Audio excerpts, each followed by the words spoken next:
Bengaluru water board warning. గతేడాది వేసవిలో వేధించిన నీటి కొరత ఈసారి ముందస్తుగా చర్యలు చేపట్టిన బోర్డు. తాగునీటిని వృధా చేస్తే 5,000 రూపాయల జరిమానా, మళ్లీ అదే తప్పు చేస్తే 5,000 అదనంగా వడ్డింపు. వేసవిలో నీటి కొరత ఏర్పడకుండా బెంగళూరు వాటర్ బోర్డు ముందస్తు చర్యలు చేపట్టింది. గతేడాది ఎదుర్కొన్న పరిస్థితిని దృష్టిలో పెట్టుకుని ఈసారి పటిష్ట చర్యలు చేపట్టింది. ముందుగా తాగునీటి వృధాను అరికట్టేందుకు కఠిన నిర్ణయం తీసుకుంది. తాగునీటిని వాహనాలు కడగడానికి, తోటలకు, నిర్మాణ పనులు, ఫౌంటైన్లలో ఉపయోగిస్తే 5,000 రూపాయల జరిమానా విధిస్తామని హెచ్చరించింది. మళ్లీ అదే తప్పు చేస్తే అదనంగా మరో 5,000 వడ్డిస్తామని, రోజుకు 500 రూపాయల చొప్పున ఫైన్ విధిస్తామని పేర్కొంది.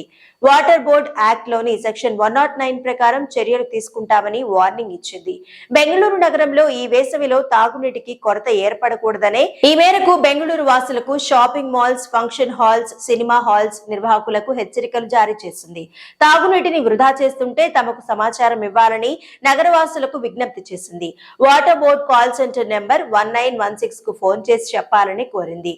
రోజు రోజుకు ఉష్ణోగ్రతలు పెరుగుతుండటంతో భూగర్భ జలాలు ఇంకిపోతున్నాయని వాటర్ బోర్డు ఆందోళన వ్యక్తం చేసింది. రాబోయే రోజుల్లో తాగునీటికి తీవ్ర కొరత ఏర్పడే ప్రమాదం ఉందని ఐఐఎస్సి శాస్త్రవేత్తలు హెచ్చరించిన విషయాన్ని గుర్తు చేసింది. గతేడాది వేసవిలో నగరంలోని 14,000 బోరు బావులు ఎండిపోయిన విషయాన్ని ప్రస్తావిస్తూ ఈసారి తాగునీటిని పొదుపుగా వాడుకోవాలని నగరవాసులకు విజ్ఞప్తి చేసింది.